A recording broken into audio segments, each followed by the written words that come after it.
Hello and welcome to Kingdom Quest episode 415. I'm your host, author of the Story of Seasons Grand Bazaar review eventually, and with me as always. Unsupported media type, David McBurney, Family Master.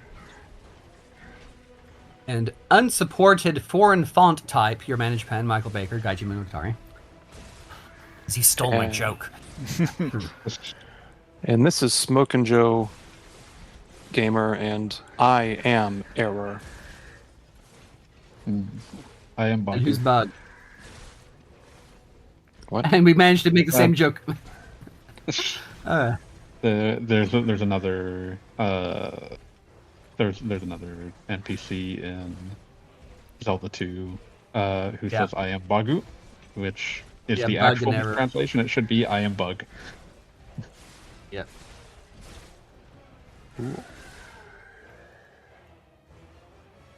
I am the Error. I got nothing. Batman. Iron Man.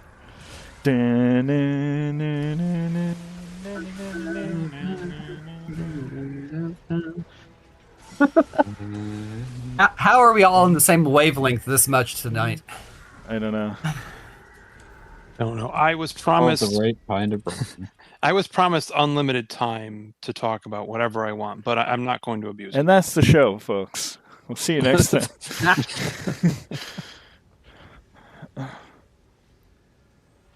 I do have a bit of a speech planned that I was rehearsing over the past hour or so in the bathroom mirror, but A speech? it's relevant, sort of, but it's relevant to things that are happening with stuff. So I'm going to start by talking about a game that I've been playing, and that's going to lead into a larger discussion about changes to Game Pass and other things. So Okay. Lead So on with stuff. basically, okay. So what I'm going to do is, all right, I've been playing Doom Dark Ages, and Uh-huh. I think it's awesome. Mm-hmm. So I'd like to talk about how it compares to the rest of the series, because I love the series for the most part. So, I played Doom 1 and 2 when I was a kid. So Doom 1, I think I was 10 or 11 years old. Our computer had DOS. A friend of the family came over, put a bunch of games on the computer for me, and Doom was just awesome. I'd never played anything else like it. Very innovative at the time. So, there really wasn't much of a story, but it didn't need one. Like, demons are invading the Earth, here's a shotgun, go shoot them. It's like, yep, okay, that's all I need. And They're invading Mars, even better. yeah. And so it just had really cool gameplay, and you had to get the key cards, and there were puzzles and secrets, and just a really cool game. And then Doom 2 just really dialed everything up, and just with more complicated levels, and you get the double-barreled shotgun and stuff, and more demon types, and it's a harder game, but that's fine. Then like Doom 64 was kind of doing its own thing, like with the art design, and I think things look cool. Some of the demons kind of look like stop motion or claymation models, but I thought it was neat. It's just I didn't really play much of it though. I don't know, it just didn't click with me. Plus, it's really dark. If you try to play the original N64 version, it's just extremely dark. There are newer versions that fix that, but even still, I don't know, just couldn't get into it. So then you skip ahead to Doom 3, and so it would have been 2004, 2005 when that came out. I was like a freshman in college. I had a computer that could barely run it, and I didn't care. I thought it was great. I have very positive memories of playing that game, even though I had to play on low settings and the frame rate was atrocious. I eventually did get a slightly better graphics card, so I was able to get more enjoyment out of it on a second playthrough.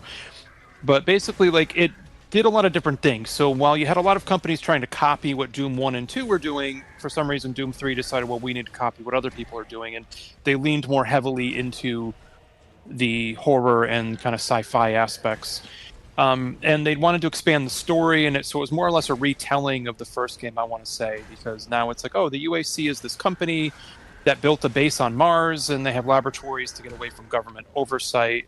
And it's like, okay, that's neat. So it's your first day on the job as a space marine. Like, oh, that's kind of neat. Okay.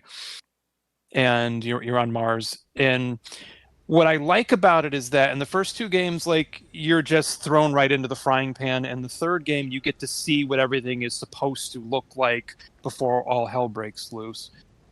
And so, you have to go through your security checkpoints. You have to get decontaminated, and then you meet your boss, and he's like a drill sergeant just kind of yelling at you. And your mission is, okay, you got to go find this scientist. We don't, you need to go find him. Like, okay, fine. And early in the game, there's a part where the lights go out and you got to whip out your flashlight. And so, that was one of the things the game was doing, was trying to play around with lighting effects and try to be scary, with lights going out and zombies coming out of the shadows. And yeah, so you go all the way down, you meet this guy, and then you find out that, okay, they were messing around with teleportation technology. They accidentally opened a portal to hell. And that's when people get turned into zombies and the demons show up. So you've got to go back the way you came, but now everything's exploding and there's demons jumping out of the shadows. And it's like, okay, so I like that part of the game. And the irony is that with newer versions of the game, with better graphics and better frame rate, I'm actually having less fun because it's like, this isn't as good as I remember. I remember having fun with the game. You could jump, so there was a little bit of platforming. There was kind of some backtracking because you'd find a locked door and it would say, okay, it's the office of John Smith, and then you would find his corpse and take his PDA off his dead body and then use it to get into his office. And for some reason, he'd have all these armor and health pickups and ammo in his office. It's like, cool, whatever. And so a lot of the story was presented through on different people's PDAs, and you had to read through their emails and stuff. And I want to say there was a way to get the BFG early if you actually were paying attention to that stuff. There were certain, like, locker room codes and door codes and PDA that you had to find to open different doors. But basically, there was a lot of experimentation. Some of it works, some of it doesn't, right? So you skip ahead to Doom 2016, and you've got this awesome reboot of the series that kind of adds in, like, RPG elements. You're on Mars, and this story is mostly nonsense, but you can still follow it. It's a lot of sci-fi stuff, and you do end up in hell. You're on Mars, you're in hell. You've got Samuel Hayden, this robot AI guy. You've got this woman who is basically a Satanist who then wants to help the demon armies. And whatever, it's fine. You can double jump, you can upgrade your weapons, you get health and armor upgrades. It's just an awesome game all around. Really enjoyed it. Really good reboot. Which brings us to Doom Eternal. I've complained about it before. I thought they went overboard on the parkour elements, air dashing. The story breaks the continuity that was set in the previous game, and so it's just complete nonsense. Now you've got this hub area you have to go to between missions, and just none of it makes any sense. And they made the game harder and more complicated. You have all these extra abilities, but they all have cooldowns. So you've got a frost grenade, you've got a flamethrower. It's like, I didn't like it. It didn't feel like a Doom game to me. I thought it was too difficult, too complicated. And again, the story was nonsense. So in other words, the best thing to come out of that one was the meme about Doom guy marrying Isabelle from Animal Crossing? Yes, because it came out the same day as Animal Crossing, didn't it? Yes, it came out as the same day as Animal Crossing during the pandemic.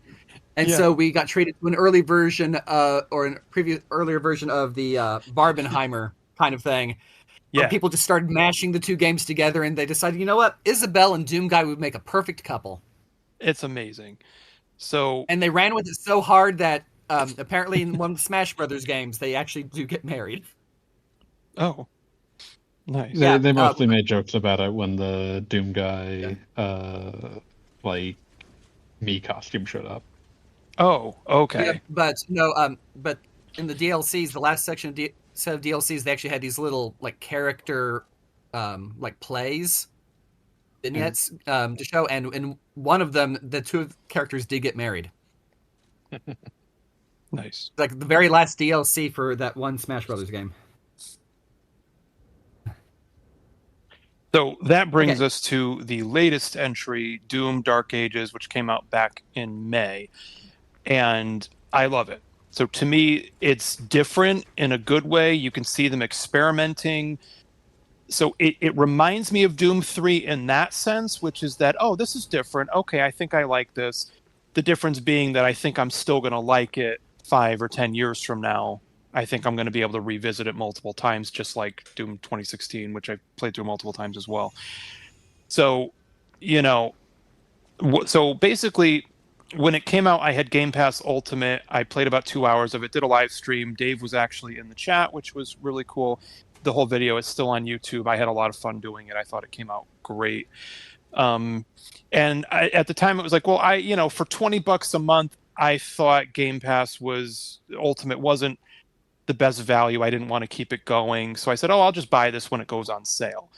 And in the past, you may have heard me complain about the fact that the physical discs of that game have no data on them. It has to be downloaded. So basically, I bought the digital version on Xbox for $46 on sale. It's Play Anywhere, so I can play on PC, which adds extra value for me. And they did just add a path tracing update for PC. So I'm like, well, let me just try it. And it's fine. It looks slightly better, slightly different, but you take a big hit to frame rate. So I will say that the Series X version is fine. It looks great. You're not getting that much of an improvement. But my point is that a mid-range desktop could still run that game pretty well. So I would say it's well optimized. The Doom games do tend to be, can it run Doom? Well, a mid-range desktop can play Doom Dark Ages on probably medium or high settings. But can Just it play don't Crysis? turn on path tracing. Oh God, no.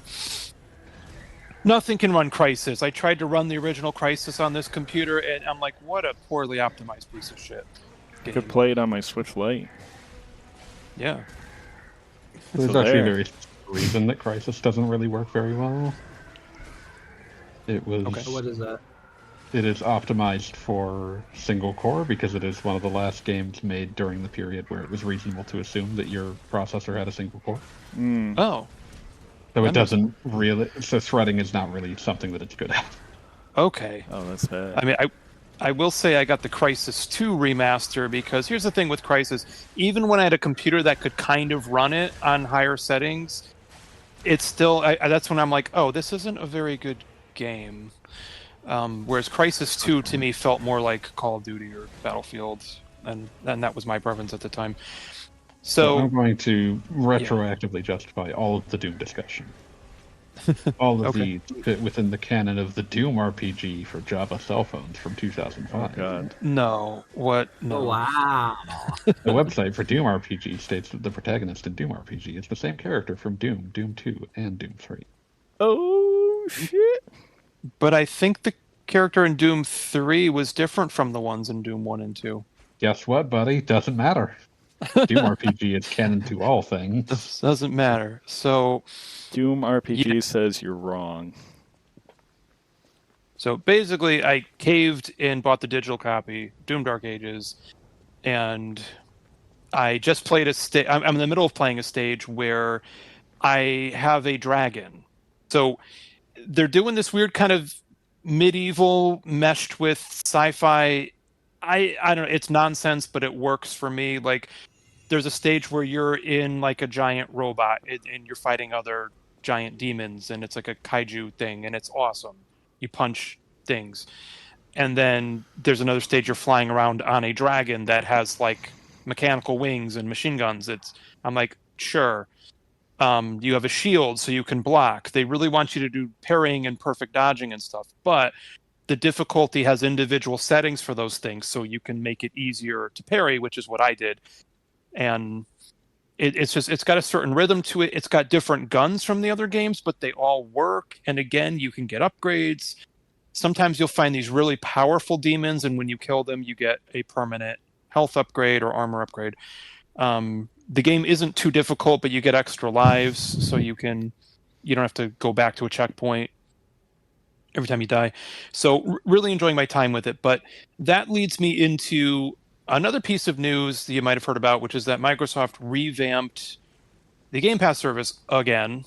Vomit. And Game Pass Ultimate is now $30 a month instead of $20. So at that point, I'm like, I'll just pay the $46 to just buy the one game on there that I really want. $30 a month is too much for me. And as far as I can tell, there's no added value to the highest tier. No, they've in fact lowered the value. Yes. And here's the thing that I find funny. The two lower tiers have been renamed. They're the same price, and now they both have more games on them. So why on earth would I pay more money for Ultimate when the lower tiers are have more stuff? So Game Pass it Core all sucks anyway, so don't buy any of it. At this point, it's like I'll just buy the games I want. At this point, it's cheaper in the long run instead of paying every month. I was on Game Pass for the longest time, and I barely played anything. Yeah. For me, the thing that ultimately ends up like making the service simply not terribly convenient is that if I want to play a game, I'm not going to use their goddamn cloud service. So anytime I do this, it is going to take hours. Yeah. So this service that theoretically is about allowing me to try more games does not work for me. It doesn't work when the games are 100 gigabytes. Yeah, like I'm not going to sit here and just download a 90 gigabyte game to try it. Like, no, there is a level of commitment there that I do that it's not the same as if I'm watching something on Netflix. Yeah, and as far as I can tell, now one of the only games that's exclusive to the highest tier is Call of Duty, and I'm doing the math, and I'm like, well, gee, if you're really into that series, if you buy the new game every year, that's $70, and then you would need Game Pass Essential instead of Core. Gee, I wonder where they got that from. And now Game Pass Standard, the middle tier, is Game Pass Premium. Gee, I wonder where they got that from. But now it's like, okay, so $70 a year to buy the newest Call of Duty game, and then $10 a month to play online, right? So we're looking at $190. If you were to get Game Pass Ultimate now, that's $30 a month. That's $360 a year. So if you only play Call of Duty, and that seems to be one of the only things that's exclusive to the highest tier, it actually is cheaper to just buy the damn game and just get Game Pass Essential. It does not math. Yeah. And as a matter of fact, I am on Game Pass Essential because I wanted to see the things they added. So now there's more games on the lowest tier, and you can play the PC versions as well as the console versions. So I was like, well, okay, I'll do Essential. That's worth it to me, $10 a month. I also have PlayStation Plus Essential, which is $10 a month. And this way I can play stuff online if I want to and maintain access to all of the games I got through Gold over the years. So I was like, all right, that's worth it to me. But then like the middle tier now has like Metaphor ReFantazio on it. It has Hogwarts Legacy. So they actually downgraded a bunch of games to the middle tier instead of the top tier. So I'm like, I don't know what the strategy is here. You think there's a strategy? Doesn't seem to be. I mean, they are just desperate to find. Yeah, like they are just desperate to like someone looked at their books and was like, you need to actually bring in money, and so their thought process was like, raise prices on everything, every single thing. and yeah, like that makes sense to someone until you see how many people are like, maybe I don't need this. I heard the servers crashed because everybody was trying to log in to. There was a crash on the cancel subscription page. Yeah, nuts to you suckers! I canceled like a month ago. And we might have talked about this already, but they're doing the Xbox branded ROG Ally device. And on Discord, we were talking about the specs, and honestly, like they are about the same or worse than the existing ROG Ally devices. So the $600 Xbox Ally has, I want to say, the same or slightly worse specs from just the original $650 ROG Ally model. And then you got to pay $1,000 to get the one that has the better Z something extreme processor or whatever. But here's the thing is all of your Play Anywhere titles. So again, I still think the Play Anywhere program is a good value because you get the Xbox and PC versions. But it looks like, all of your Play Anywhere titles will be playable on the ROG Ally. And I have like of my whole digital library, maybe 30 of them. And I'm like, well, that's, like there's games that aren't part of that. Like you'll never be able to play Halo 5 on the Xbox Ally. You'll never be able to play Gears of War 3, for instance. There's a lot of stuff that won't be playable on there because it never came out on I'm PC. not buying everything's going to run well on there either. Sorry. Exactly. And so here's the other part of it is there's no way in hell I would try to run Doom Dark Ages on a portable device on a ROG Ally or a Steam Deck. I just that's why I didn't get the Steam version. Right. I didn't get the Steam version because it's like I don't see that running well on Steam Deck. So I don't know. Again, I don't know what the strategy is here because we're coming up on the 5th year anniversary of PS5 and Series X, and Doom Dark Ages is an example of how later in the console life cycle the developers learn to optimize better, and you do see better graphics, better performance. They just learn how to leverage the hardware better. And the Series X is actually a very powerful console on paper, but 5 years later it's more expensive. There are no exclusives because everything's on PC as well. And now they're upping the price on Game Pass, and it's like, what are you even doing? And now you're releasing a handheld console that no one's going to buy that's more expensive and less powerful than a Series X. And it's like, what are they thinking? I just don't get it. Balance our books. We are flowing ungodly sums on AI. And Indiana Jones and South of Midnight are gorgeous games that really show you what the console can do. Unfortunately, South of Midnight is digital only. Avowed is a cool game, but it's digital only. It looks like we're finally getting the promised physical copies of Oblivion Remastered, if that's what you want. But I won't be surprised if it it's actually on the disc. I don't know. I don't think it is. I think I saw the internet required tag on that box. So that's the direction we're going in, and for now, and we complain about the game key carts, and I'm more upset at the fact that they expect me to, the physical copies are coming out later at higher price tags, and no, it's they're like, not. well, Joe, they're not. Some of them are. No. I'm not going to let you do that because that's not true. Well, Hades 2 doesn't come out on physical till November. Yeah, that has been a thing for indie games for forever. They come out later on physical, and they're more expensive because that's been a thing forever. That's not a Switch thing, like the inherent at all. Okay, yeah, that's been the inherent cost of. That's been the inherent cost for indies. Putting out a physical game is expensive if you don't have a huge publisher apparatus. Okay. Yeah, no, I totally agree with you. You don't want to buy it twice, like stupid me does a lot of the times. But, that's an indie thing. Trust me. Yeah, that's pretty consistent across everything. Yeah, it's happened to some Switch 2 games.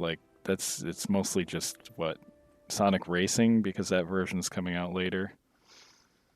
Yeah, that version's coming out later. But otherwise, you'll even see it with mainstream games, like that Mortal Kombat collection is coming digital first, and then a couple months later, more expensive on physical. Yeah. Yeah. Now, Metroid Prime Remastered, came out later on physical, but was the same price. No, I'm pretty sure that came out at the same time. They got that physical out right away. It shadow dropped, and then later that week. Oh, that's right. It did shadow drop. You're right. But yeah, the physical was there right away. Okay, I thought there was more of a delay there. No, I don't know.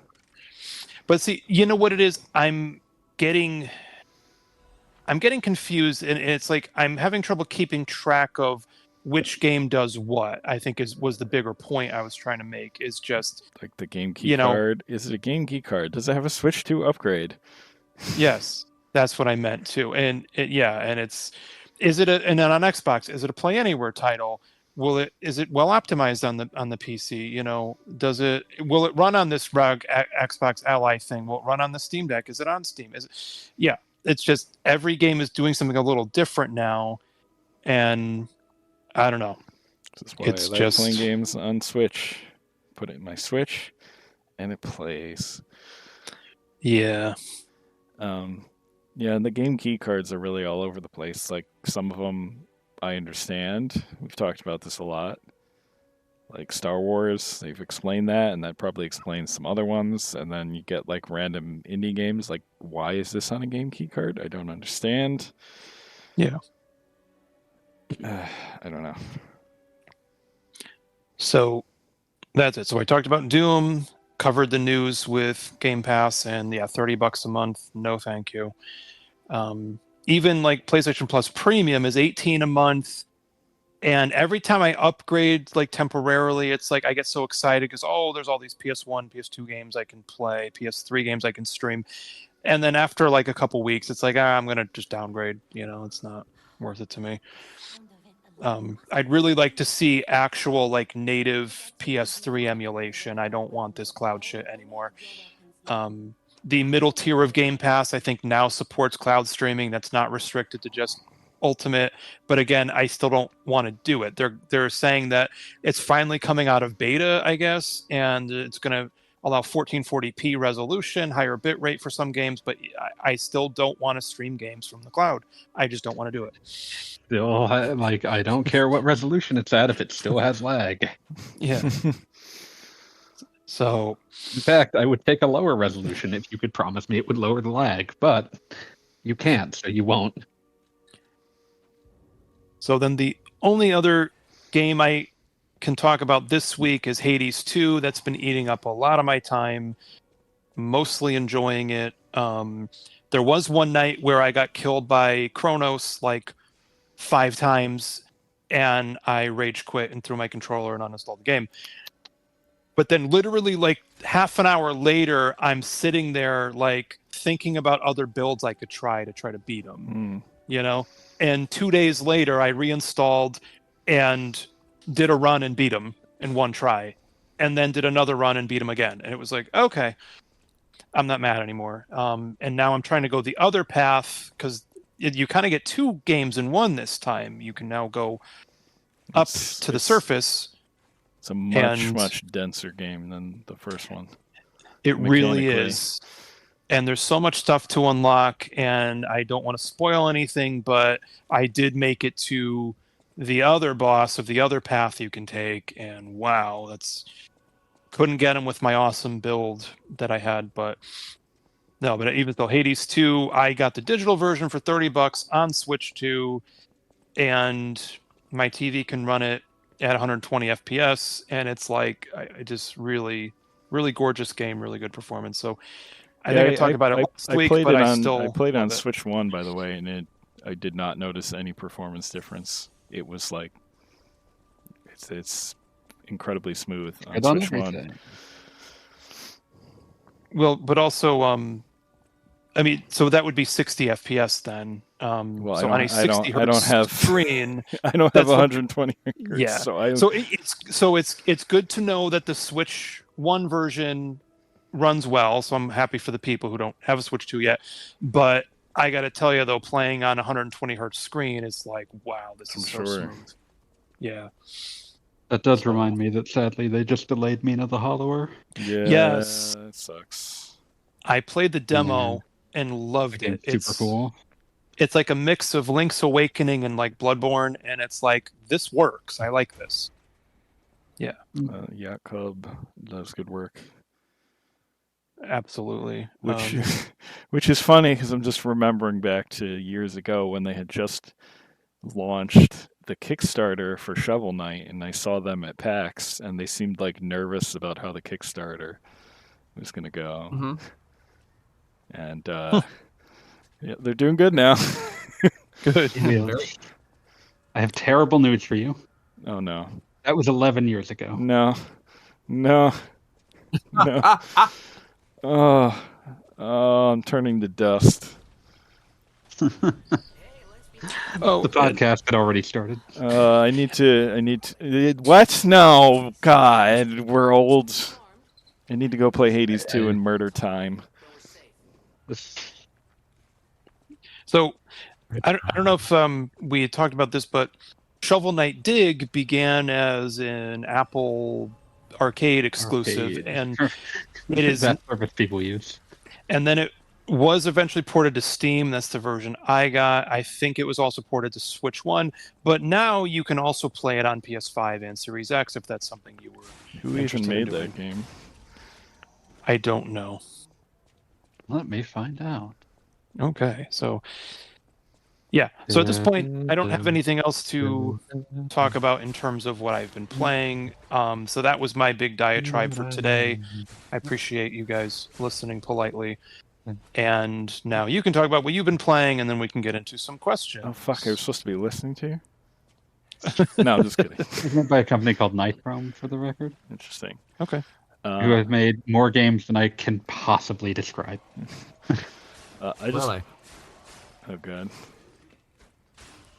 Such as? Oh, I just mean like they made, because like they long ago and far away, they were like a Flash game developer. Oh, jeez. Oh, okay. Fireman has some questions in the chat we should get to, but I wanted to just talk about Hades 2 some more because I think, nearing rolling credits. So I can say with some authority that this is the best indie game of the year. Not Silk Song, sorry.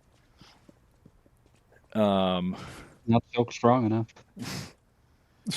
The story, I don't know if it's as good as the original game, just based on the fact that was a very intimate story. It's kind of about Zagreus and his father. And this is like mythical Greek shenanigans. But granted, Greek mythology is very good for shenanigans. Yes. But the writing's very good. The characters are really cool. The voice acting is fantastic. So I'm not. They do some really crazy deep dives on mythology. Yeah, I'm not saying like the story is bad by any stretch of the imagination. It's just not as like an intimate story. Partially because this main character has not really met their family because they've been trapped by Kronos since she was a baby. So, but there's lots of interesting character dynamics. Lots of kind of runs the gambit of like a deep dive into Greek mythology, really. All kinds of stuff. Like when you have me having to search up various names because I've never heard of this particular Greek character. Yes. That's a very deep dive. Wow. And it was just like the random name of an animal, and it's like, oh no, this is actually like a character in Greek mythology. Kind of a witch who got turned into a ferret. Yeah. Yeah. Or pulled that. So, I mean, Supergiant, who has always done very good work, really went out of their way for this game. And like we just said, like mechanically, it is very deep. Like there's all kinds of different builds you can explore, and I mean, Go and I will constantly be like, "Oh, this seems like it's terrible," and then we'll use it and be like, "This is utterly broken and the best thing in the game." Yeah. So I'd encourage anyone playing the game to try everything, even if it seems terrible. Like there was the super we were making fun of before on Shenanigans last night, the one that makes you like impervious for a short period of time, and you can kind of do an okay attack. I kind of just spammed that against the last boss to avoid taking a lot of damage, and it was excellent. And if you upgrade it all the way, it's even better. So very cool. Lots of weird weapons. Lots of fun bosses, and lots of stuff even after I roll credits that I'm still gonna have to see. Like the first game, there's a whole system of challenges you can enable to make the game harder. But one of the coolest ones in the first game, which returns in this, is you get alternate versions of the different bosses, which is really cool. So.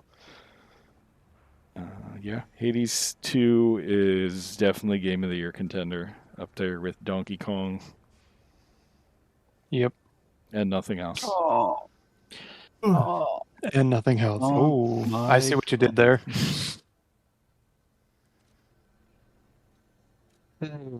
What is the? Yeah, so I was experimenting in Hades 2 with, like you said, with the modifiers, but there's also a whole other thing where there are these challenges you can do where it'll have you just play like one region, but it'll give you a predetermined loadout. Mm-hmm. So that's a common thing in a lot of roguelikes. So I Yeah. definitely like that that's in there. And I know, like last week, I already talked about the Donkey Kong Bonanza Emerald Rush mode, which is like a roguelike mode, and it's actually quite fun and really fits the spirit of the game, I would say. So, yeah. Rush. Well,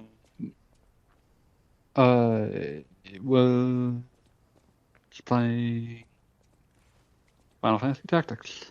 Yay! Seems like I've played a tiny amount of it, and it seems like a nice remaster so far. Let's see. Pros and cons. They uglied up the sprites a little bit. Whatever. I'm used to it at this point.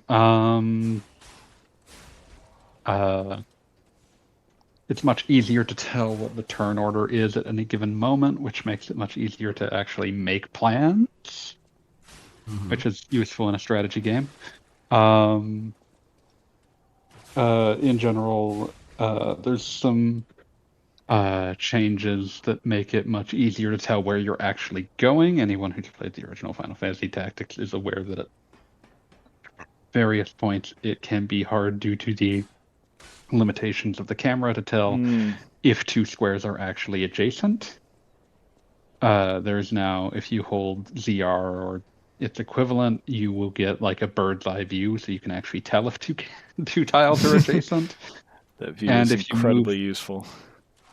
And if you move someplace, unless a skill procs that changes the state of the battle while you're after you move, you will have the option to like revert the movement, which is nice. There's been some tweaking done to a lot of how much things cost in JP in terms of like, this doesn't fully match the original English version. It doesn't fully match the original Japanese version. They've rebalanced some of them.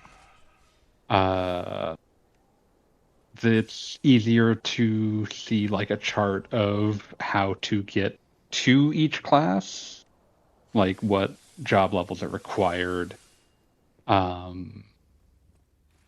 Just in general, there's a lot of stuff that like if you just never quite understood why things were happening, there's a lot more information to make it clear.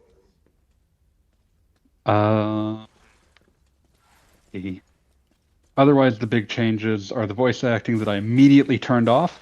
I don't like it.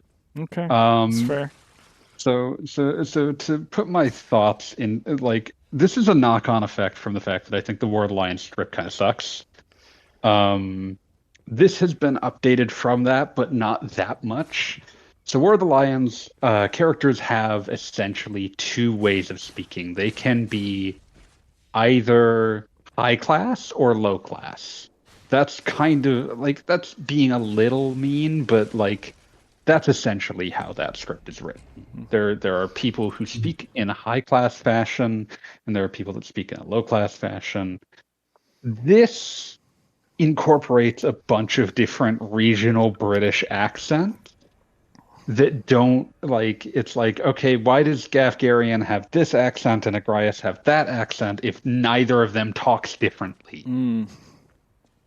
It just highlights the weakness of the script. There's just, like, the War of the Lions script is comprehensible, but it's full of characters saying things in ways that could charitably be described as insane.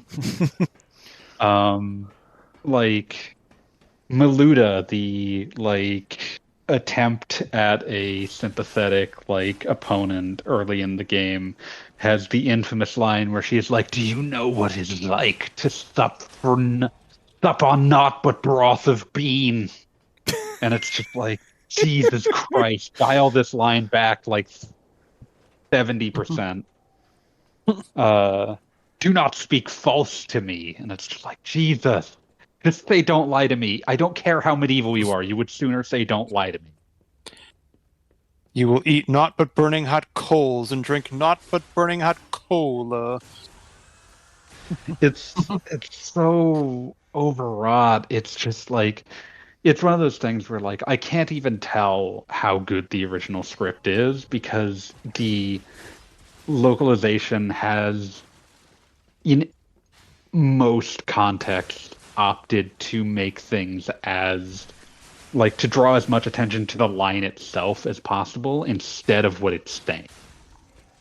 And so, and they've gone over the script again, because the Japanese script actually was retouched in this to allegedly Matsuno wanted to make it sound better when spoken. And oh boy, that doesn't work for Not the Broth of Bean. That line didn't get touched. But like, there's also a few cases. I don't think they were entirely even about what lines they looked over, because it feels like some of Ramza's lines got retouched more than people he's talking to, which makes it sound even worse because there's now a mismatch where Ramza talks a little bit more like a human and his opponent talks like someone who is about to be told that there's a third understudy in a Shakespeare play. So yeah, like it's frustrating. There's no script that I really like for FF Tactics in English. And you can see that there's also been points where they have gone back and tried to rectify complaints about War of the Lions script, but it's a very surface level attempt. For anyone who recalls, War of the Lions changed the infamous "blame yourself or God" to "'tis your birth and faith that wrong you, not I." And then this one went back and changed it to "blame yourself or the Father," which seems like a recipe for pleasing no one. That sucks. It's a baffling set of choices. I have no idea what was going on here, but like ultimately, like this is one of those like half measure pleases no one. I don't think that there's anyone that disliked the War of the Lions script that this is going to make them feel better. It certainly hasn't worked for me. This is just, it's still so affected 90% of the time. Somehow the Spoony Bard line is still in there. And that feels like clangingly 2007. You would not have Wheatgraff saying, calling your story like the sweet sound of a Spoony Bard. Like that is... Christ. I haven't played the latest Tactics Ogre remakes. They didn't do anything like this to that, did they? I mean, it's basically the 2011 PSP script, which is in the same vein as War of the Lions' localization. Okay. But yeah, like if you don't mind the script, this is easily the most easy version to get into. I mean, this is a game that I loved, but I never really cared that much about the story.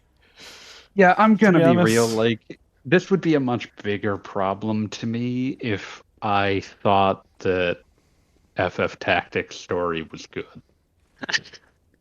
It's constantly like gesturing at very interesting ideas, but it has this same problem that like some of the other Final Fantasies will have, where like you're gesturing at a really complex issue and you don't have an answer for it. So it ends up just sounding like you're disrespectful. Like, it's one of the many things they chastised 16 for, was that, like, okay, you've brought, like, slavery into this and you don't have an answer for it. This has a lot of, like, class warfare in it, but, like, the first person that represents, like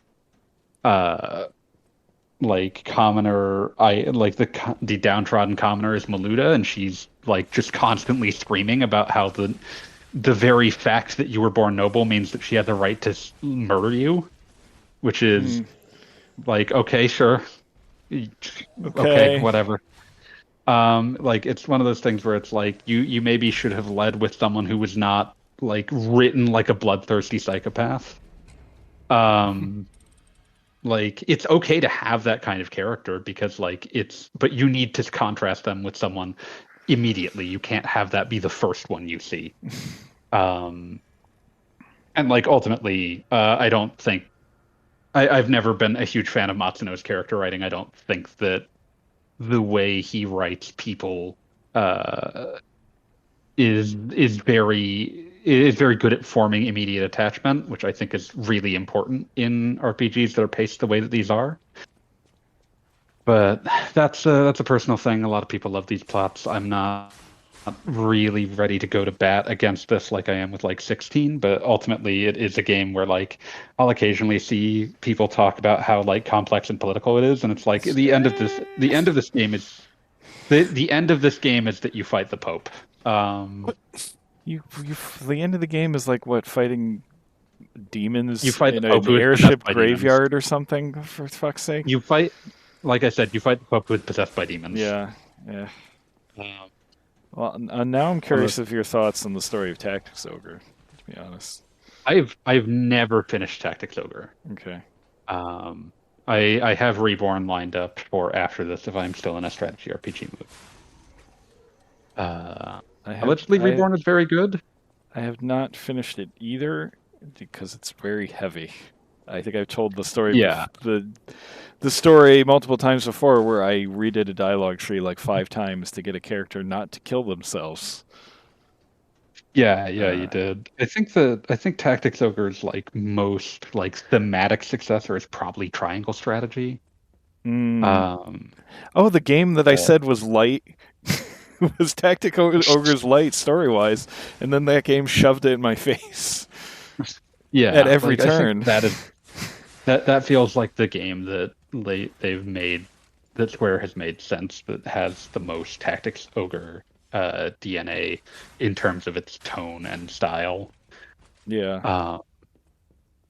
But yeah, like Blame the Circumstances, Final Fantasy Tactics' birth. It has like any of those heavy themes ultimately get subsumed in like Demons did this, which is in a sense it like ultimately like heavily short circuits any attempt to broach broader themes. Like you could I've seen people attempt to make the argument, and I understand where they're coming from, that it's functional as a metaphor for the infinite greed of the upper class in certain contexts, but I don't like, to me it always reads as like you're letting them off the hook because they were possessed by demons. Yeah. The ending to that game is always deeply unsatisfying to me too. Yeah, and like Delita's story ends in a slightly more thematically interesting place, but he's also not the main character. For those unaware, there was the original plan was that you would have a Ramza route and a Delita route. All that got cut. They just had interstitial segments where you understand what Delita's been doing.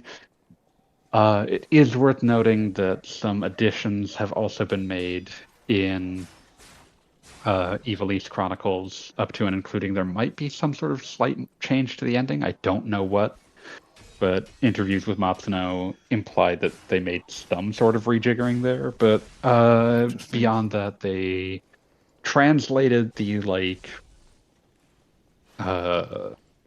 these sort of like, I don't know how to describe them, but these like text-based stories that apparently existed in the Japanese version. They'd never bothered translating those in any capacity before. Those are translated now. And there's a whole bunch of additional fluff that has been added to the Brave story / whatever they called the active time lore system that they ripped out of 16. This game's factions are actually complex enough that you might not be able to keep track of most of what some of them are doing, but it's also still like a game meant to be understood by 13-year-olds. You probably don't need this help. But there is still like there's a bunch of additional lore here in case you're of that persuasion. It's a good way to play FF Tactics. Like, if you just want to play some FF Tactics, that's a way to play FF Tactics. Maybe you like the voice acting, unlike me. Maybe you like the narrative voice here in general. Maybe you don't mind the localization. If any or all of those apply to you, you'll have a ball. It's still FF Tactics. I have been playing in the most stupid ass way possible by just trying to get all of the classes as soon as possible, which the game super doesn't want you to do by dint of the fact that gaining levels in FF Tactics with no capacity to upgrade equipment is always hurting yourself. Yeah. Because gaining levels basically only ups your HP and MP. It does not affect your damage output in the slightest. And random encounters are keyed to your level. Oh no.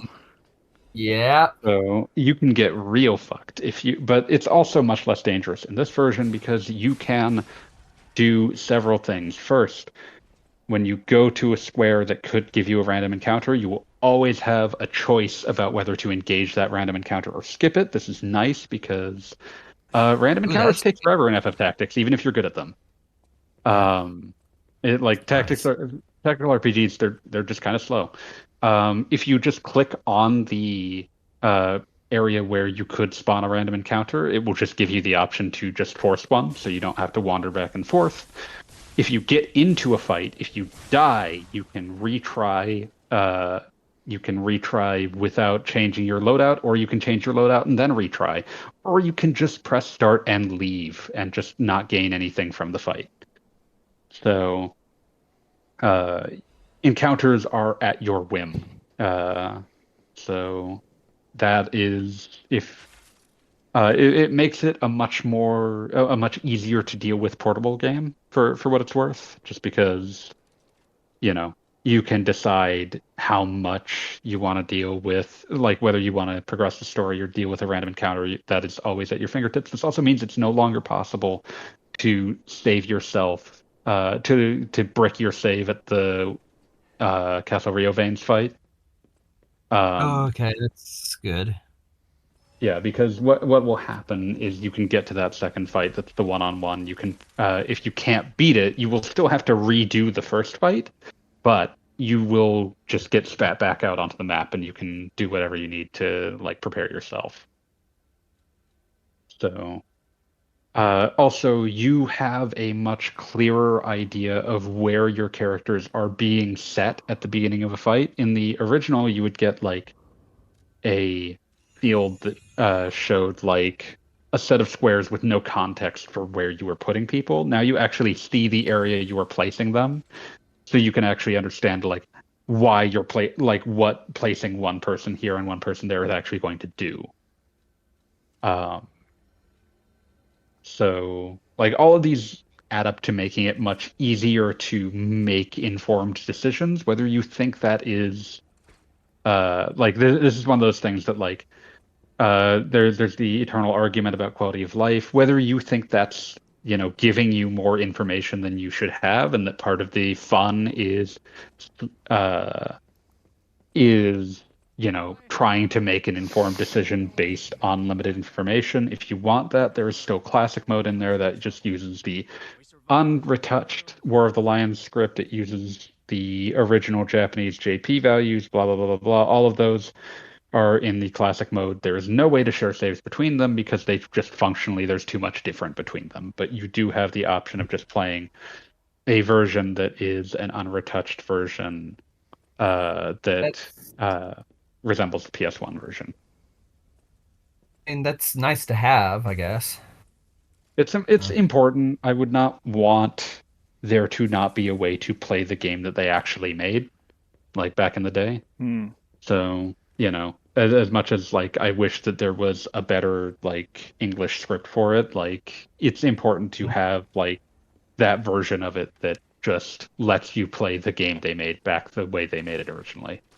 Especially, I would imagine this will have more appeal to Japanese players if they end up not liking the retouched script, because for them this is the first time this script has been updated. So if you dislike some of the changes that were made to the dialogue, allegedly to make it more readable, that there is an option to revert that back. But yeah, so it's like if nothing else, I like for remakes and remasters, one of my strongly held positions is that you have a first do no harm version that just this is the old game. And that's what they did. They made a version that did that. So sweet.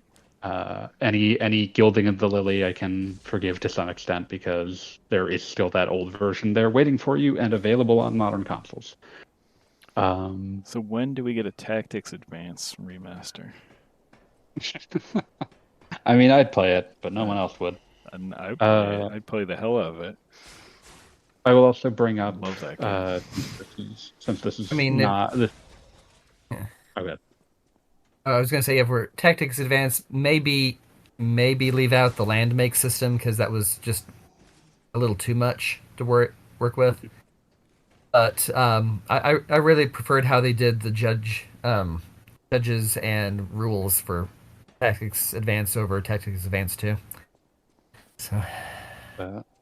Okay, the other thing I was going to say was just for clarification, they brought this up in previews, but just to be clear, none of the new content from War of the Lions has been brought over. That is to say, none of the new jobs and none of the handful of additional story missions. They are all gone.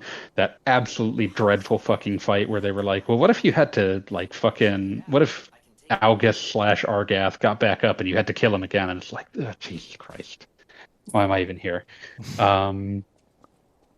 Reviving a despised character just so that the player can have the satisfaction of killing them again is pathetic. But yeah, so none of that's here. Like, if you wanted that, you will still have to play either the PSP or iOS version. Allegedly, the reason for this was that they rebuilt the game from scratch because the source code is lost, unsurprisingly. Just assume that until proven otherwise that any PS1 game source code is lost. Like, there's just very little chance of any of that still being there. Source code is lost, and so they couldn't make the changes they actually wanted to make easily through emulation. They just decided to rebuild it, and in doing so, they did not consider the War of the Lions content to be a high enough priority to work within the budget that they had, so they just didn't bother. I don't blame them. I think that's fine. War of the Lions added 2 new jobs. Fell Knight, aka Gafgarian's job, and Onion Knight. They're both pretty gimmicky. Yeah. Onion Knight needed you to be... Onion Knight's thing was that the more jobs you had mastered, the stronger it got. It should be noted that mastering a job in FF Tactics does nothing. It just means you got all the skills. That doesn't do anything. There's no caps ability or anything. Yeah, you don't get anything special for doing it. It doesn't transfer back anything to any other job. It's just nope, that is just you just get a different, you just get 3 little stars to let you know that you got all of them. But in War of the Lions, it did something because every mastered job upgraded the Onion Knight. So rewarded you for wasting your time, is what you're saying. Something like that. Yeah, it was that. The other thing was that in order to get the Fell Knight, it required a stupendous number of job levels, and that character had to have killed 3 people. Not just, they were defeated. You had to sit there and wait until they crystallized. That's tedious. Don't reward that behavior. It's one of those things. Probably don't reward behavior that will make the player play a game in a way they don't enjoy. But yeah, so that's those are my quick hits on that. But it's it has a seemingly unharmed version of the original, and it has this enhanced version. You can pick your poison on that. I wish I could mix and match some things about it, but it's not possible. So I will just you can tinker enough with the enhanced version that I can be okay with it. And some of those enhancements for me as a returning player is just like, yeah, I don't want to deal with random battles that often, or if I do, I want to pick them. So that's enough for me to be like, I will deal with this.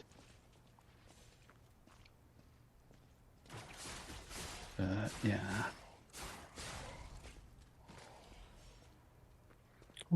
Let's see.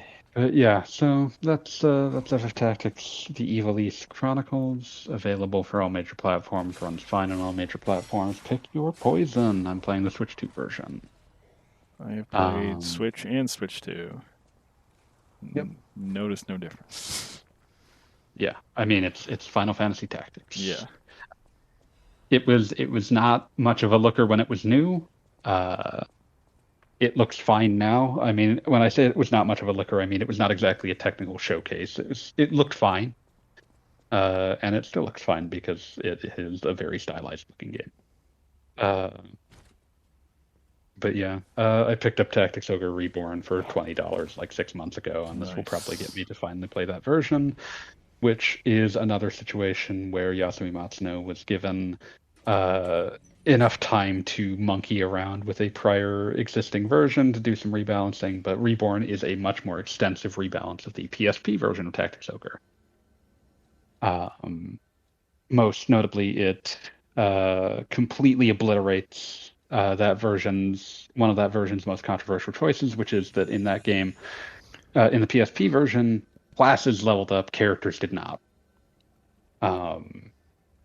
That system went away. Characters now level up as you would expect. There is some sort of leveling system that like guarantees that you cannot over level an encounter on your first attempt at it. You can go back and replay encounters and play them at your actual level, but if you out level an encounter in Reborn, it will just set your level to that encounter's level. So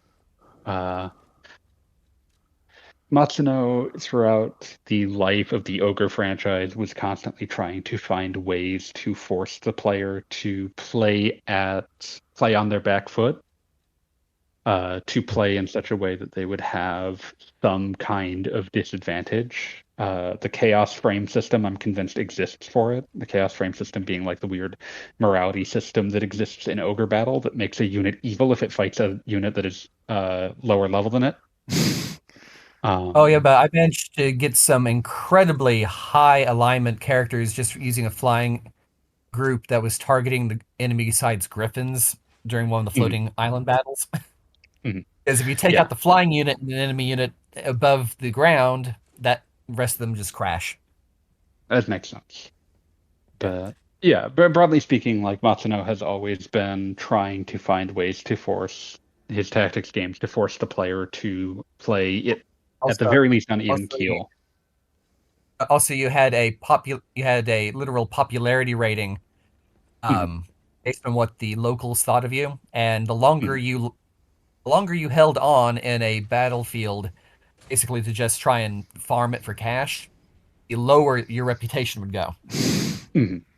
But except for the one map where your reputation would go down no matter what, because you were technically assaulting the capital, and the locals were not happy about this.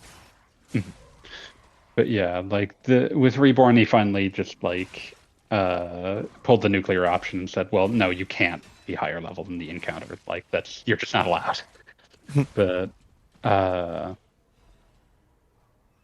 yeah. But yeah, like the other thing I was thinking while I was playing these was that like the Ogre games and Tactics, Ogre Battle and Tactics Ogre and Final Fantasy Tactics as their progeny. Ogre Battle is someone creating the concept of real-time strategy, not by looking at existing real-time strategies, which were very nascent at the time, but instead by looking at European board games. And tabletop board games. Yeah.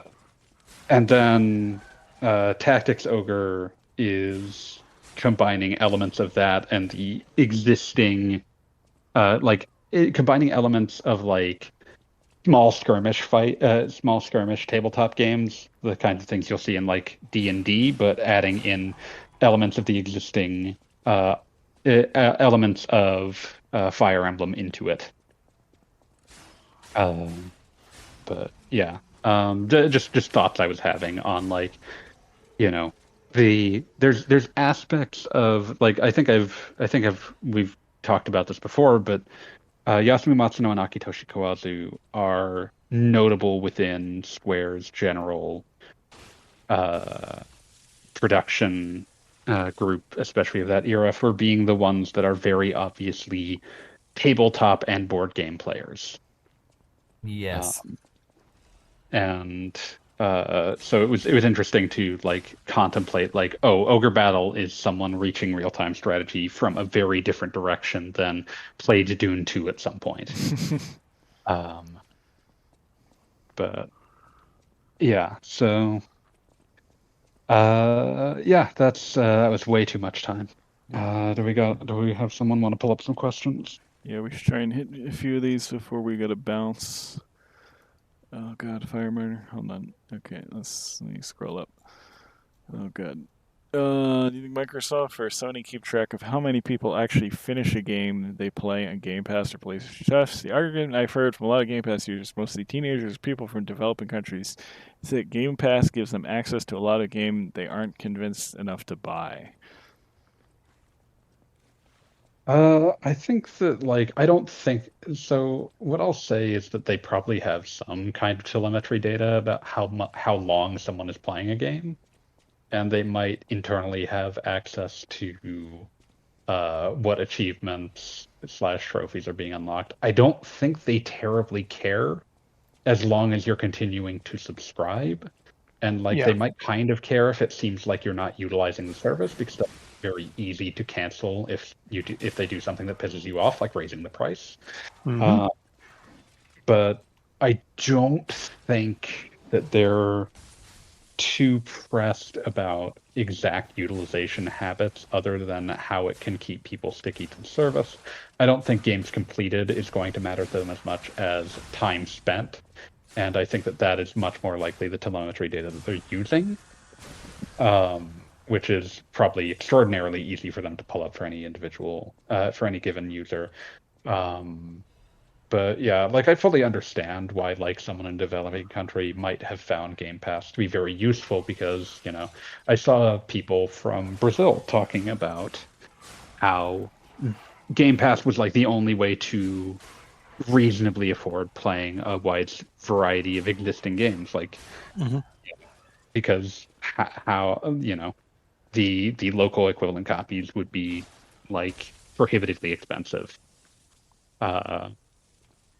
But you know, I don't know the full brunt of that, but that's why I don't get up in arms about that. Like I think that there are, especially for Americans, a lot of good political reasons to not spend money on Game Pass.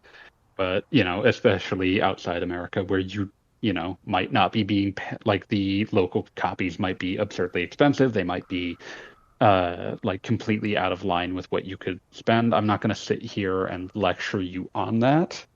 That is, you know, I feel bad that Microsoft, like, one thing I will say, like, as Joe is talking about, like, the lower end tiers got better while the high end tier got more expensive without getting better, is companies oftentimes try to position the medium tier as the one they expect you to get, because you end up with the premium tier that is just a little bit better but a lot more expensive. You get the bottom tier, which is a little less expensive, but you feel the pain of losing. You're losing a lot more.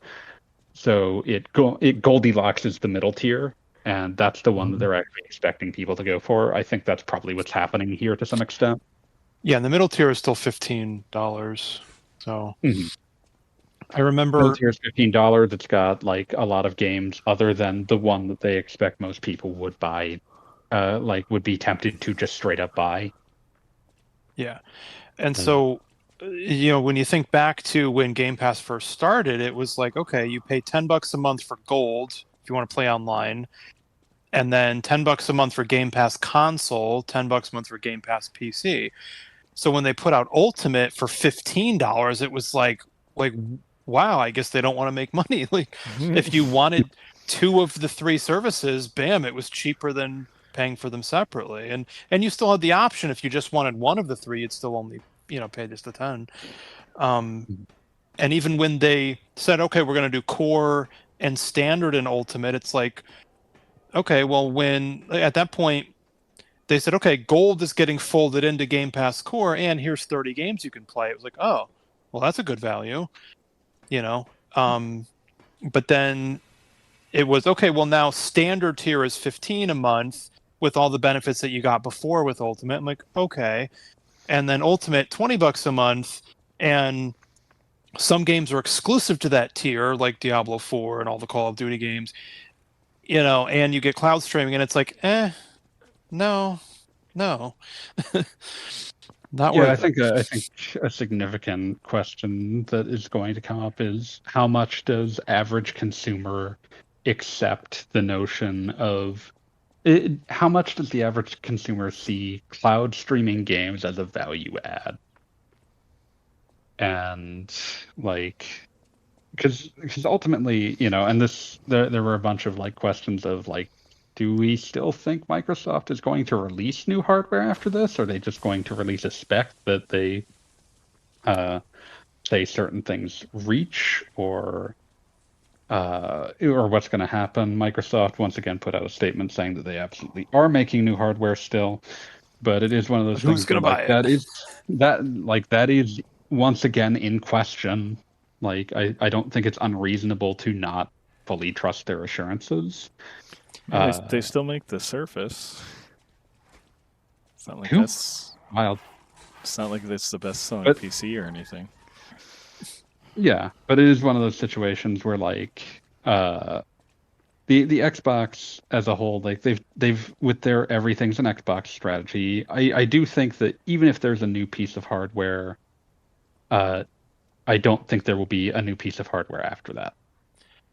Yeah, ultimately, their strategy that they're going towards is that they want to be a standard and a license holder. That is something they are much more comfortable in than long-term hardware refreshes.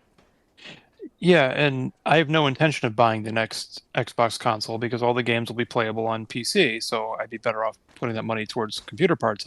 That's my opinion on it. Yeah. That was so cursed when I saw them debut that phrasing and ensuring that every single time they had the Xbox PC logo and referred to it as Xbox PC, and it's like, Jesus Christ.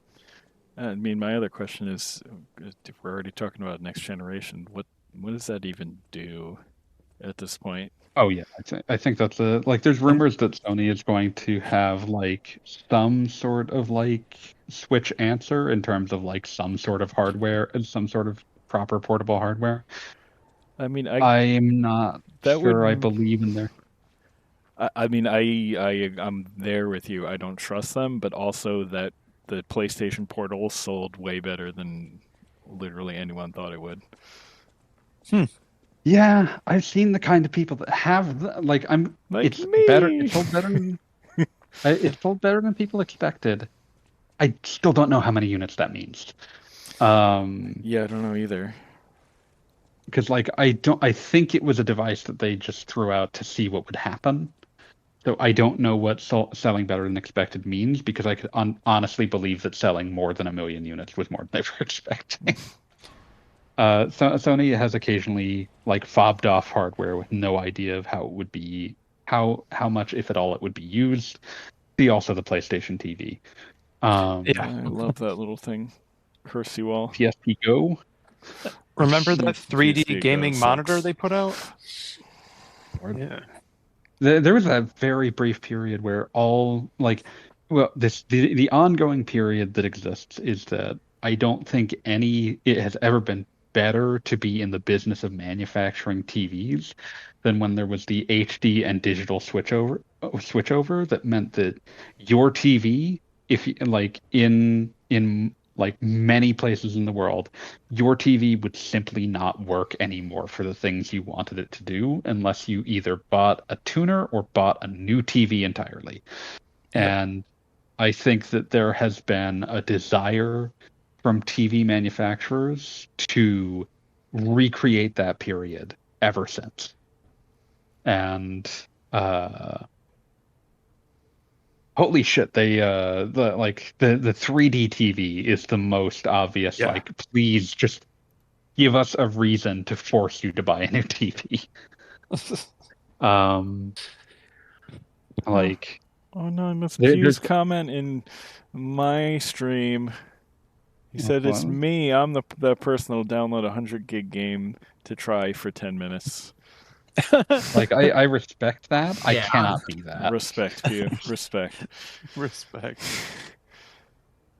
Like, if I do that, like, I just like, oh, God, this took 2 hours. I hate this. And then I like games just a little bit less than I did before. Well, then there was a game like Blueprints, where very small indie game, very quick to download, and I played for a few hours and then just was like, I can't keep playing this. I am so confused by this game. I cannot make it to that stupid room that they want me to make it to. The one time I made it to the adjacent room, it was from the wrong side, so the door was shut, and oh no, you had to have gone to this room first to hit this switch, and then you had to go to the last room from this side. No. So that I wasn't a too. huge, like, I know people that were huge into Blueprints. They were people that were fans of Myst.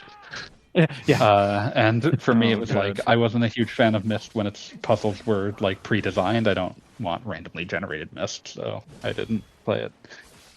Yeah. Your power, I was Kuzo. the other thing I was just gonna say before is, like, if I knew that Sony would eventually, like if I knew that PS5 and Series X would eventually have like little to no exclusive titles, I don't know that I would have bought both consoles. Yeah, in hindsight, there is no reason for a human being to own both of these. And what I would say is, so to anybody who doesn't have either yet, buy one or the other. You don't need both. And if you have both, you you don't don't need. You don't need either of them, to be honest. No. Do you know how many You can get the games still Switch- come get out the on Switch too. that? Get the But Switch too. do you know how many games still come out on PS4? Yeah, that's true.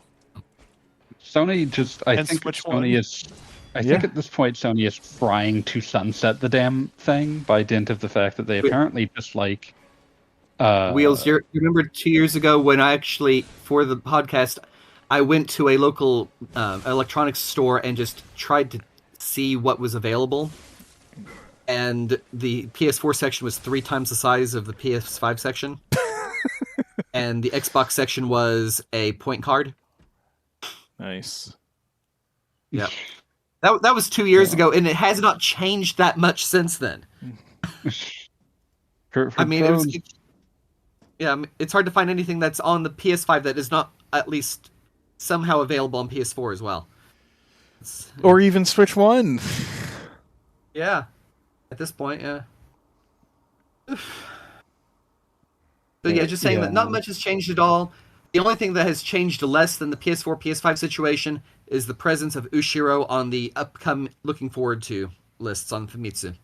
Is it still there? I mean, the Again, crazy but- thing is there's all this talk about newer, more powerful hardware, and where meanwhile kids are just playing Minecraft and Roblox.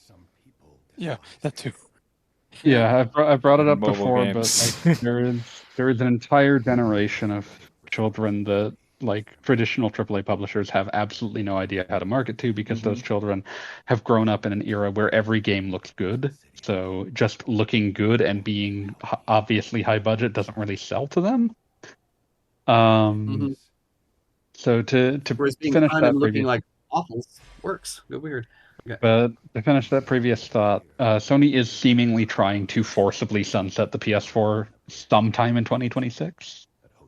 Okay. Best of luck with that. Because they have basically said certain API features will no longer be available for new PS4 titles after a certain point in 2026.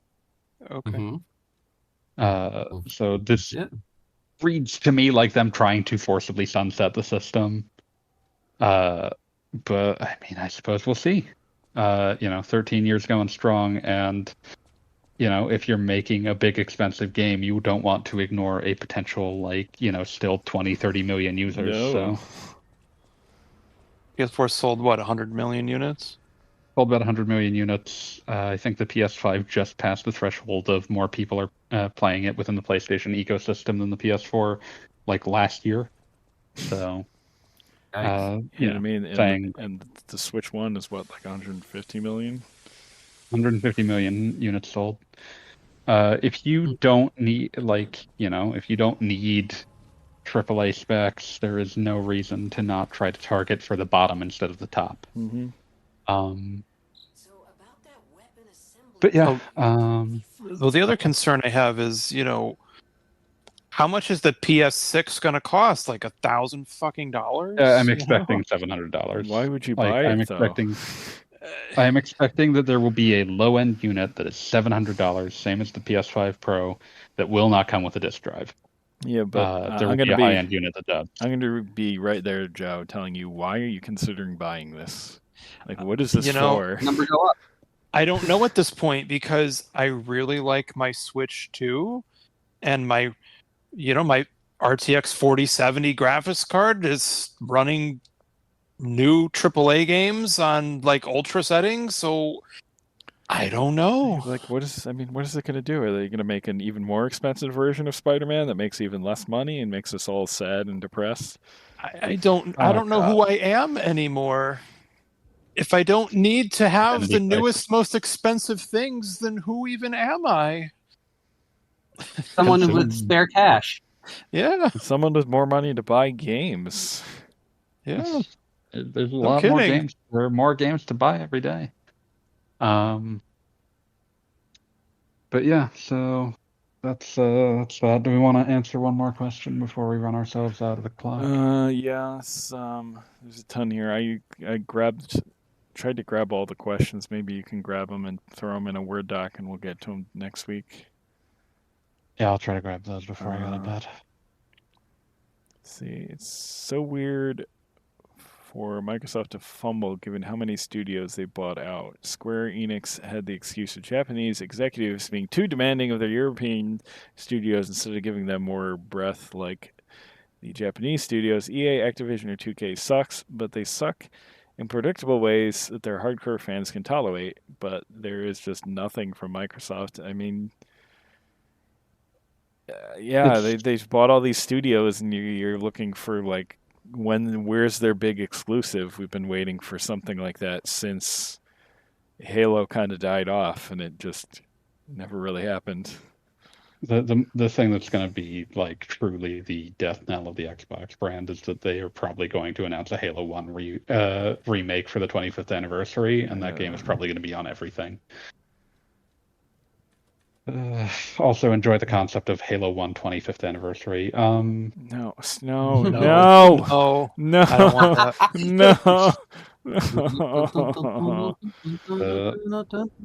I liked Reach and I liked Infinite, and that's it.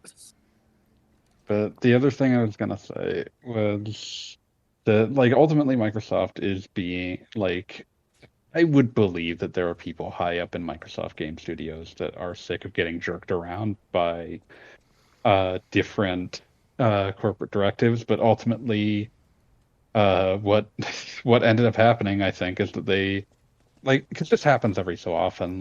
In the Xbox One's lifespan, they did a bunch of high-profile cancellations.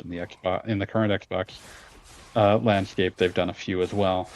But broadly speaking, they have ultimately, when something is a huge drain on the books, eventually the Microsoft leadership looks at it and is like, why the fuck are you spending this much money on this? And that argument gets lost, and everyone and especially now that they spent $70 billion on Activision Blizzard, that's a bad argument to lose, because someone's yeah, cut some people. You've got 1 million people, whatever. Not that I think that cut some people. We need to inflate the AI bubble some more. Right. Yeah, like not that I think that absolves Microsoft Game Studios execs who have often made short-sighted decisions in an attempt to just force their way to the top of the market. But at the same time, like there are yet higher executives who I put an equal amount of blame on. But yeah, broadly speaking, like the issue you run into, there's a very good, if you're interested, anyone who hasn't seen this, there's a very good video researching a project that was announced with the Xbox One that never really got any public discussion beyond its initial teaser at the Xbox One's launch. Like, I did not remember this existed, but on the Digino Gaming channel, they just put up like the researcher Liam Robertson just put up a 45-minute video talking about this thing called Project Ranger and explaining how like the studio that ended up being the Gears 4 and Gears 5 studio of the Coalition, how they ended up at that stage and the other games that they were trying to make that Microsoft was trying to position as their answer to Uncharted. It's very interesting, and it shows kind of the mercurial way that that a lot of Microsoft leadership has acted in an attempt to, like, you know, they when Last of Us was big and Uncharted were big, they wanted their own versions of that. But like, if you just put a studio on that in AAA time span, there just isn't enough time to make that before like leadership is going to lose interest and ask them to make something else. And you see that all throughout the story of Project Ranger when that got killed. So I would recommend that video very highly. It's very good. He clearly got hold of a lot of people who had worked on it. They at some point had unpaid students working on concepts for it, as in the essentially unpaid internship sort of way. So yeah, it's a very interesting story. I highly recommend that video. So yeah, just wanted to bring that up since, you know, a video with a video with some good original research and primary sources is always worth supporting for something like this, where it was a game that was in some form of development for like 3 years without ever getting a clear direction. And then ultimately, you know, of course, since it never came out, no one was really acknowledged for the amount of work they put in. Nope. But if we do want to acknowledge how much work someone puts in, please tell me about books. Wow. Nice pivot. Nice segue, yeah.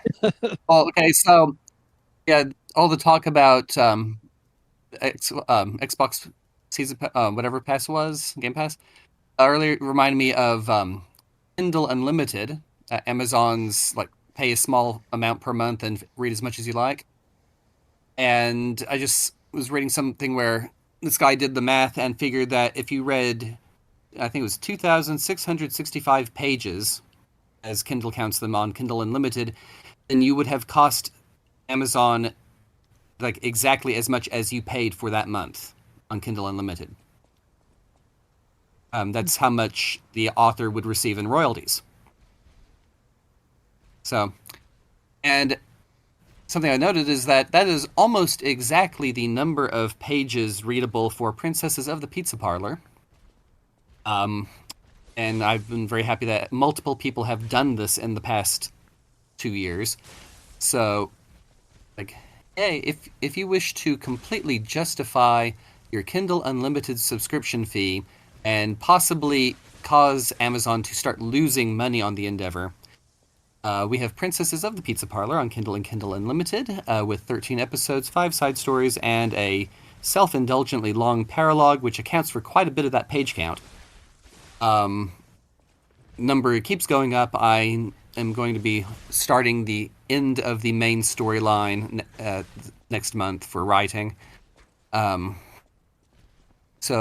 if you enjoy tabletop role-playing games, if you enjoy reading about other people playing tabletop role-playing games in something it's not unlike Critical Role, except I've never actually seen Critical Role. I've been avoiding it, and in any case, I started writing this about the same time they started playing their original game, so no connection to Critical Role. It just somehow had the same idea.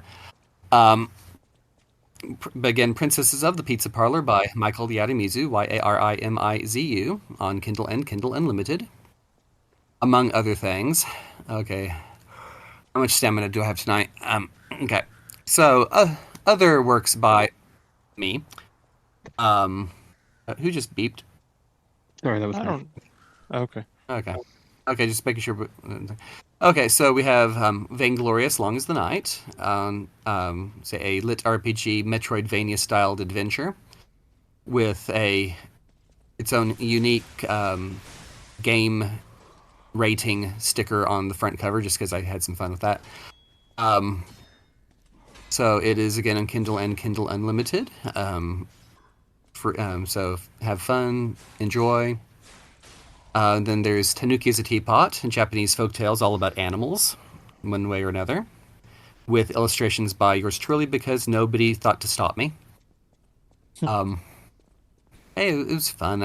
I'm trying to work on a second volume. It's just I need to actually get to sketching some more pictures. And then under a technically different pen name, we have A Wager for Wanderlust by Michael Spearwater, which, just for reasons of content warning, I suppose, was not a good idea to place under the same pen name as the young adult fantasy series. But it's a fun one, a travelogue romantasy kind of thing that kind of wrote on a bet. But it's all good. I'm just trying to get more people to read stuff. Thank you. Okay.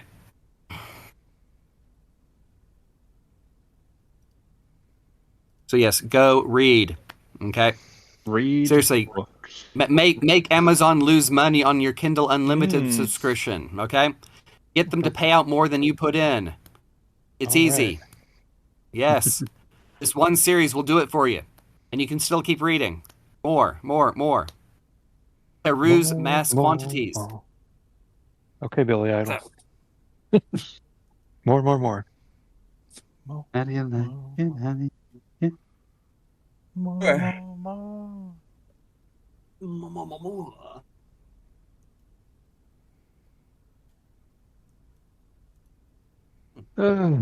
So, tell us where we can find you. Oh, sure. So lately I've just been doing streams for RP Gamer, which is the channel you might be watching right now.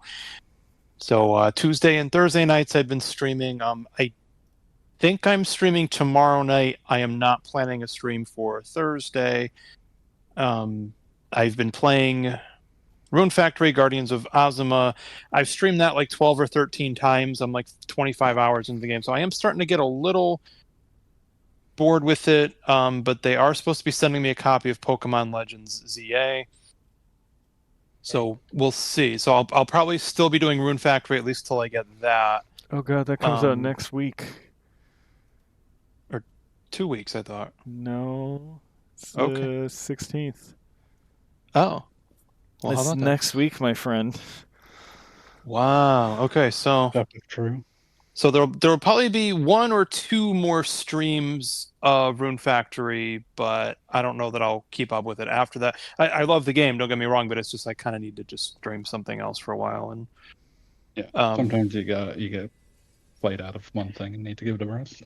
Yeah, and basically I was finally able to ask out Ulalaka, and then she's like, oh, well, wait till tomorrow for my answer. And this was near the end of my stream, and I was like, God damn it.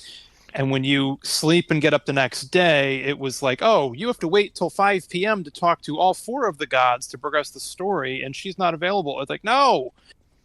You should just never stream the game again. Just leave everyone hanging. Well, no, actually, so here's the thing that I was a little upset about, is just that on my next stream, I said to everybody, tune in to find out if she says yes. Well, the whole thing to me just came off as being very awkward and anticlimactic, so she did say yes, but the protagonist is so freaking awkward, and then they go on this weird date, and I don't know.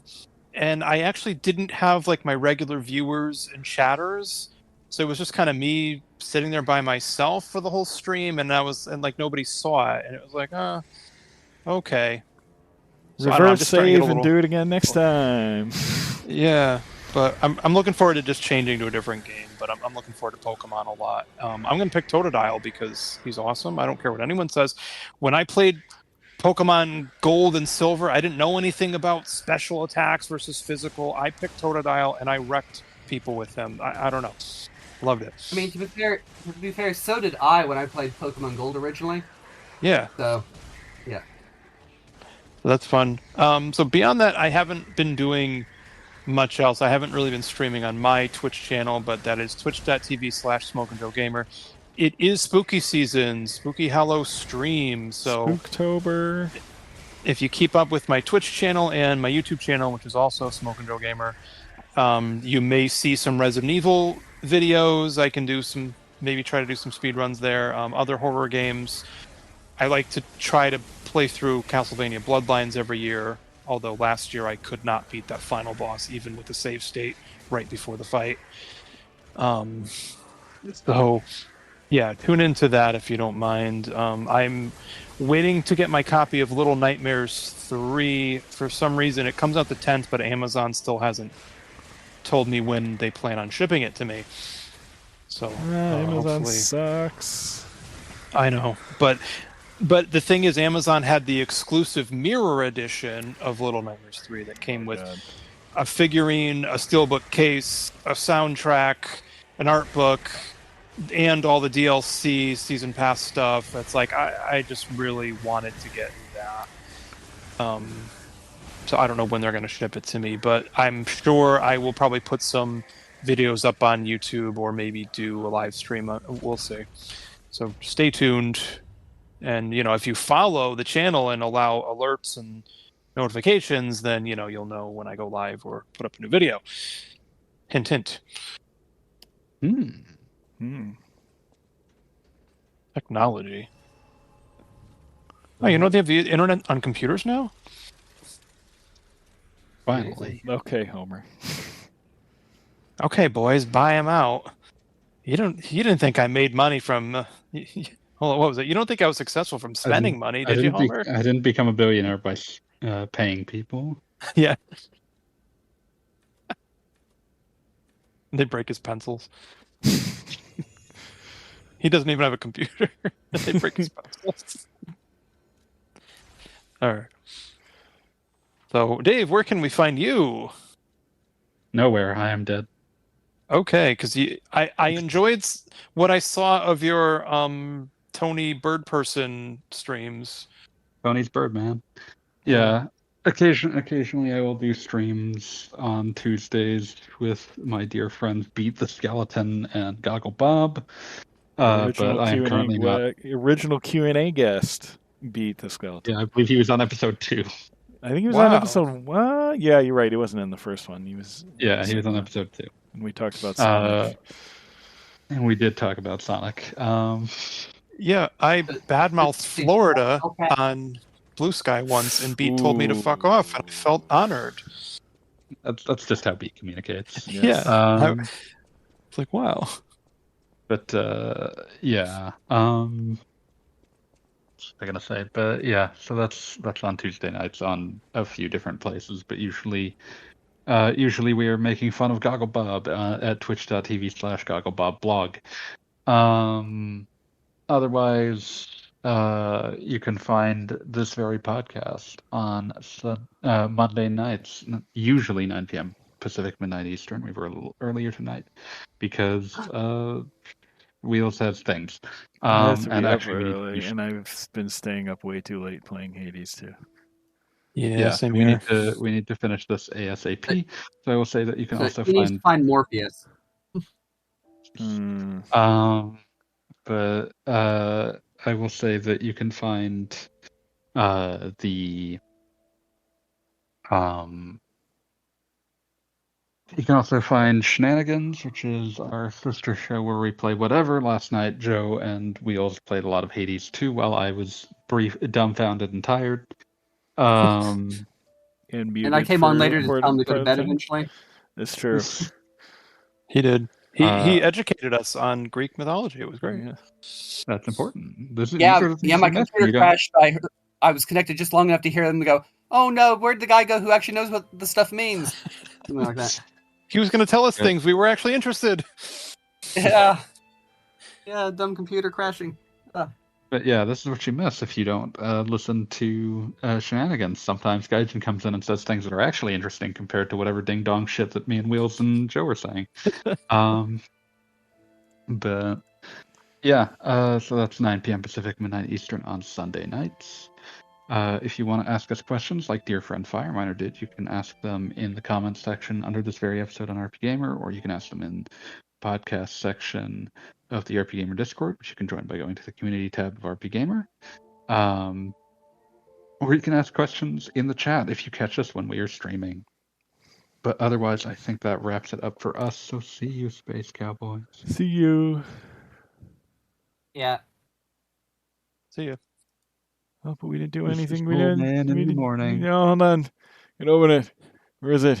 Good mole man. It's not in a convenient place at all.